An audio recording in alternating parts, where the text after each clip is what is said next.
Olá, eu me chamo Maria Clara Pilate e eu vou apresentar o seminário que se chama Uso e Características de Águas Superficiais e Subterrâneas e a diferença entre os tipos de água doce, salgada e residuais, que faz parte aí da disciplina de qualidade de água do programa de pós-graduação em Engenharia e Tecnologia Ambiental.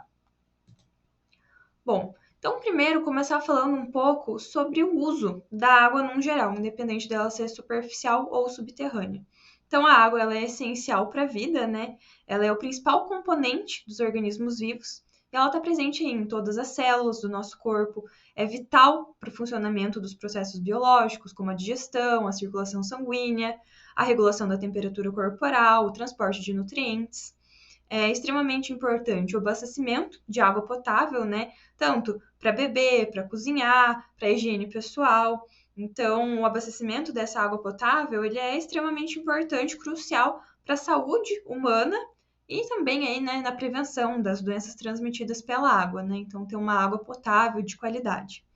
Na agricultura, então, essencial ali na produção de alimentos, na irrigação dos cultivos, né? Depende diretamente ali da água na produtividade agrícola. Na indústria, então, muitos processos industriais eles requerem grandes volumes de água, né? Seja para resfriamento, para limpeza, diluição de produtos químicos, né? A fabricação ali de diversos produtos. Temos também o transporte, então é um meio de transporte crucial para o comércio internacional, né? Possibilita aí o transporte de mercadorias pelo oceano, ou mesmo ali em rios e lagos, existe muito transporte através desse meio aquático. Então a gente tem também a geração de energia, então tanto por hidrelétricas, né, a partir da força da água, quanto o resfriamento nas usinas termoelétricas, então a água é extremamente essencial ali na geração de energia. Temos aí a recreação e turismo, né? Então, as atividades de lazer, como natação, pesca, passeio de barco, né? As piscinas, enfim, então, é extremamente importante nesse sentido. E, de forma geral, para os ecossistemas, né? Tanto aquáticos, rios, lagos, oceanos, pântanos, todos esses habitats, eles englobam ali uma variedade de espécies de animais, espécies vegetais. Então, a água é extremamente essencial para manter essa biodiversidade e todos os serviços ecossistêmicos. Bom, e a gente começa então tratando o que seriam as águas superficiais. Bom, então as águas superficiais são aquelas que se encontram na superfície da Terra, as águas visíveis. E elas são formadas ali principalmente pela precipitação, né, da água, que não vai ser absorvida pelo solo e que vai se acumular ali em depressões naturais. Então, quais seriam essas depressões naturais? A gente tem como exemplo algumas, né? Rios, então são correntes de água, né, que vão fluir ali numa direção específica, são alimentados por afluentes menores, e muitas vezes vão desembocar no oceano ou em lagos ou em outros rios. A gente tem os lagos, né, que são corpos de água geralmente maiores e mais estáveis do que os rios, e geralmente eles são ali cercados por terra, tem uma menor movimentação de água. Temos também as represas, né, que seriam essas estruturas artificiais, que são construídas para reter a água, né, então criando reservatórios para diversos fins, né, como abastecimento de água, a geração de energia, que eu mencionei anteriormente, controle de enchentes, ou até mesmo para recreação. Mas também temos outras fontes de águas superficiais, como pântanos, estuários, lagoas menores. E quais seriam a relação, né, dessa água, as características dela? Então, ela é dependente da variabilidade sazonal, então elas sofrem variações sazonais significativas em função das mudanças climáticas, né, em função das estações do ano, vai influenciar ali tanto o volume quanto a qualidade dessa água, são influenciadas pela dinâmica de fluxo, que elas estão sujeitas ali aos movimentos do fluxo, principalmente os rios, e esses movimentos eles são impulsionados principalmente pela gravidade e também pela topografia do terreno. Outra coisa é a interação com o ambiente. Então, elas estão interagindo diretamente com o ambiente, né, ao seu redor. Esse ambiente sendo influenciado pelo clima, pela vegetação, pelo tipo de solo e também pelas atividades humanas. Então, interage ali com a fauna, com a flora e com os humanos ao redor. Bom, e quais seriam os principais usos dessas águas superficiais, né? Então, abastecimento público, a agricultura, né, irrigação, a indústria, como eu mencionei anteriormente, em diversos processos, e a recreação, em diversas formas diferentes de recreação. Bom, e as águas subterrâneas, então? Então, as águas subterrâneas são aquelas que se encontram abaixo da superfície da Terra. Então, elas são armazenadas em espaços vazios, de rochas, de solo, e geralmente são conhecidas como aquíferos. Elas têm um papel essencial, vital ali no ciclo hidrológico global. São uma importante fonte de água doce para diversas atividades humanas, para os ecossistemas naturais. E ela tem basicamente duas características. Então, se relaciona com a profundidade, que pode variar desde metros até centenas de metros abaixo da superfície, e vai depender das características geológicas e hidrológicas da região. Essa profundidade depende disso. E a qualidade dessa água também é determinada pela geologia local. Então, se tem contaminantes naturais, também a poluição humana. Então, a qualidade dessa água se relaciona principalmente com isso, com a formação do solo, com os componentes desse solo. E ela se dá, né, por dois processos principais. A recarga, né, que ocorre quando a água proveniente da precipitação, ela percola ali pelo solo, então ela vai se infiltrar e vai penetrar as camadas mais profundas. Então, esse processo ele é extremamente influenciado pela porosidade, pela permeabilidade desse solo, também por conta da quantidade e da distribuição dessa precipitação. E a descarga ela ocorre principalmente ali pelas nascentes naturais, posteriormente pelo fluxo dos rios, dos lagos, ou também pela extração humana através dos poços.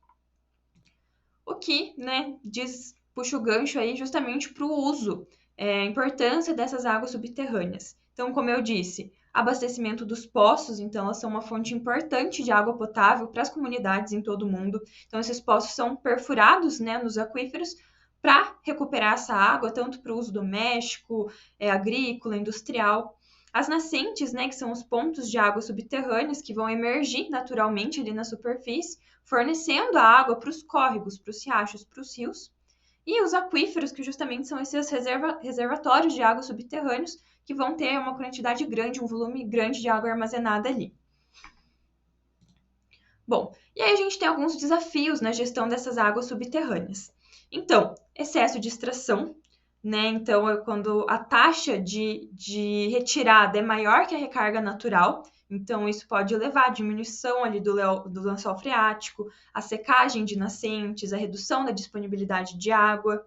A gente tem a contaminação, obviamente, então, por poluentes químicos, poluentes biológicos, isso ameaça todo o fornecimento dessa água, né? A gente tem intrusão salina, né, principalmente então em áreas costeiras. Então, ela ocorre quando a extração excessiva de água doce causa penetração da água salgada, né, nesses aquíferos costeiros, então tornando a água inadequada para o uso humano, para o uso agrícola, tendo que passar por processos para esse uso. E os impactos ambientais, né, como eu disse, a extração excessiva, então compromete ali toda a biodiversidade, a saúde dos habitats, existe uma série de impactos que estão relacionados. E algumas formas da gente contornar isso, então, seria através do monitoramento, né, da avaliação desses aquíferos, acompanhar os níveis dessa água subterrânea, a qualidade, as tendências de uso dessa água. Isso tudo ajuda a identificar, né, os problemas e a tomar ali atitudes eficazes de correção desses problemas. A gestão integrada, né, então, considerar tanto as águas superficiais quanto as águas subterrâneas como essenciais, como eficaz, né, dos recursos hídricos. Então, isso envolve ali uma gestão integrada, tanto por parte da população, quanto por políticas governamentais. Ocorrer um controle da extração, então estabelecer limites de extração sustentável para essas águas subterrâneas, evitando ali um excesso dessa extração. E a proteção das áreas sensíveis, então identificar e proteger as áreas de recarga dos aquíferos, essas zonas de recarga natural, os ecossistemas aquáticos que estão sensíveis. Então, tudo isso garante que essas águas permaneçam ali disponíveis para o nosso uso e também para todo o fornecimento para o ecossistema, né? Todos os serviços ecossistêmicos que essas águas promovem. Bom, então aqui falando agora um pouco sobre a diferença das águas residuais, de água doce e de água salgada. Bom, então primeiramente água doce. Então, a água doce é aquela água que tem baixa concentração de sais dissolvidos, geralmente menos de 1 grama de sais por litro de água. E ela é encontrada ali em rios, lagos, riachos, nascentes, geleiras. E eu não preciso nem comentar a importância dela para a sobrevivência humana, para as atividades econômicas, atividades ecológicas. Então, a disponibilidade e a qualidade dessa água doce vão influenciar ali diretamente a saúde das pessoas, a produção de alimentos, funcionamento das indústrias e toda a biodiversidade dos ecossistemas aquáticos. E aí a gente tem toda uma legislação em torno do uso dessas águas, né? Então aqui uma tabelinha da Agência Nacional das Águas, trazendo o uso da água e a classe de enquadramento que é possível para cada tipo de uso. Então, por exemplo, a classe 1 para a proteção das comunidades aquáticas. Então, é utilizada essa classe 1. Agora, por exemplo, classe 3 pode ser utilizada para abastecimento de consumo humano se ela passar por um tratamento, né, aí adequado para esse consumo. E assim por diante. Então, existe toda uma legislação em torno do uso das águas doces. Aqui, a água salgada. Então, a água salgada é aquela que contém uma alta concentração dos sais dissolvidos, principalmente cloreto de sódio, que seria o nosso sal comum. Então, ela é encontrada nos oceanos e mares e vai representar cerca de 97% de toda a água do planeta. E também ela tem uma legislação em torno disso. Então, as águas salinas elas podem ser utilizadas até as de classe 3 para navegação, para harmonia paisagística, e ela tem esses usos, né? Então, ela pode ser utilizada. Só aqui não entra, né, o consumo humano de fato, mas entra aí proteção de comunidades aquáticas, recreação, aquicultura, pesca, navegação. Então, ela tem alguns usos também. E por fim, as águas residuais, então. Então, as águas residuais são todas aquelas utilizadas nas atividades humanas, como banho, lavagem de roupas, descarte de resíduos domésticos e industriais.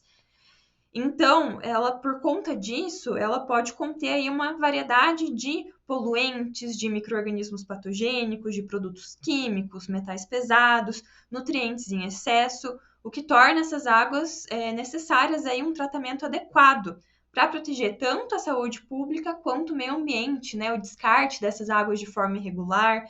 Então, se faz necessário um tratamento, um gerenciamento dessas águas, né? Evitando aí problemas de contaminação em outros corpos de água ou afetar a saúde humana de alguma forma, né? Alguma doença transmitida pela água, enfim. Então, é extremamente importante esse gerenciamento. Também temos uma tabela para isso.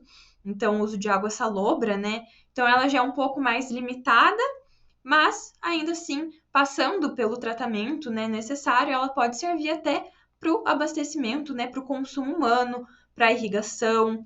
Então, ela tem as classes aqui, classe 3 seria utilizada somente para navegação, para harmonia paisagística, mas ela sim pode ser utilizada se passada por um processo adequado ali de tratamento.